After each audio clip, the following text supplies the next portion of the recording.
Thank you so much. To learn more about the project Creative Society, please visit allatraunites.com and see why this is the most significant project of our lifetime.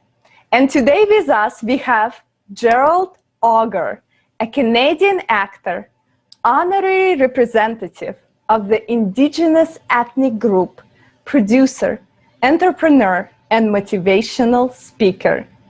We already know that we live at the end of times and that decisions we make today affect our future. Dear Gerald, please tell us how important it is to put human life first and build a society that values human life above all.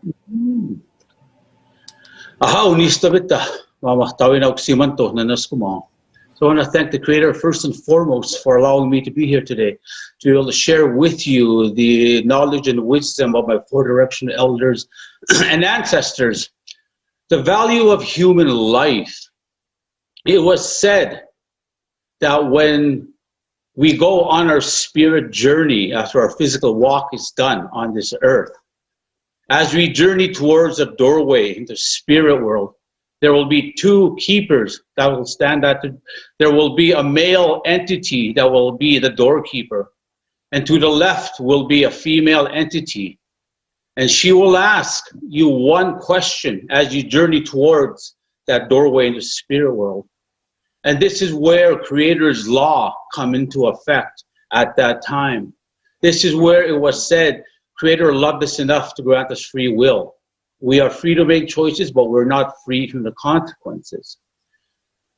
Two of Creator's absolute laws are no human being has a right to play with another human being's life, and no human being has the right to hurt another human being. Those laws dictate that the Creator knows your reaction before your action in life. Just like the Creator knows your true intentions behind your intentions. The grandmother will ask you this one question that will determine if you have a safe passage into spirit world based on the words and the actions you have lived the time you were in this physical world. And this is where, however you answer this question will determine where you go on when your physical walk is done in this world. The question she will ask you will be simple. She will ask you, what did you do to help humanity? Without asking of anything in return. Knowing that the Creator loved you enough to grant us, to give us these 7 sacred laws of love, honesty, humility, respect, wisdom, and truth. These were 7 sacred laws that were there to govern our words and our actions, so we can put the life, human life, in a sacred manner and treat it in a sacred manner.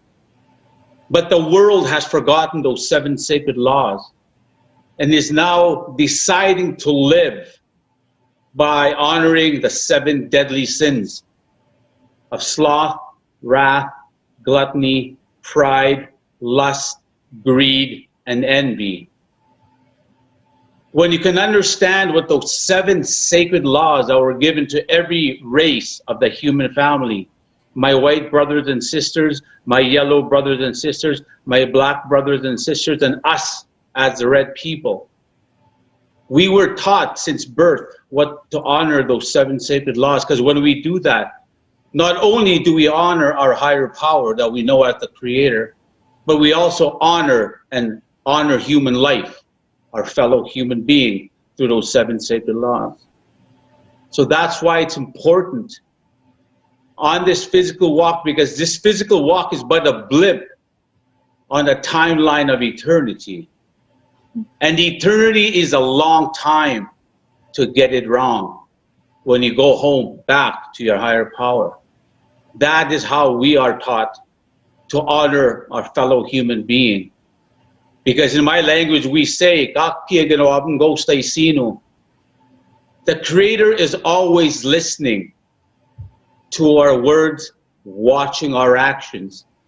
The old people say, the Creator is listening the whole time we are on this physical world, even in the dreamscape, because we are all spiritual beings housed in this human being.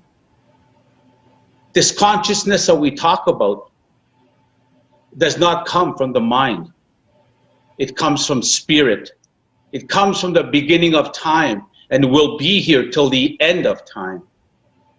This is what my four directional elders and four directional ancestors have known since the beginning of time. This is how we govern our words and our actions. But the world has forgotten their higher power. The world has forgotten their fellow human being. And this is why, with the Creative Society, I'm honored to be a part of this movement. Because we are teaching and leading, showing our fellow human being that the only currency that will allow you into the spirit world when your physical walk is done is going to be love, kindness, and compassion for your fellow human being. You will not be able to take money or material with you. That currency doesn't work in spirit world. Just like ego has no place and cannot exist in the spirit realm. So that is how I see the value of life. And this is why I honor each and every one of you, and to all those listening globally, that we all need to come together in love, light, and unity for the sake of our children and their children's children, because our children are on loan to us from the Creator. And we need to honor all of creation, including our Mother Earth. But most of all, the most powerful and the most sacred being in this world, being the woman. Because without the woman, we will cease to exist as a human family.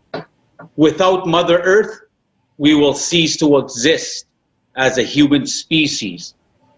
So when you can value life, but in order for you to value your fellow human being, you have to learn to value your own life first. Thank you so much, Gerald. That was amazing. So much passion and love for humanity. And this is what our future will look like.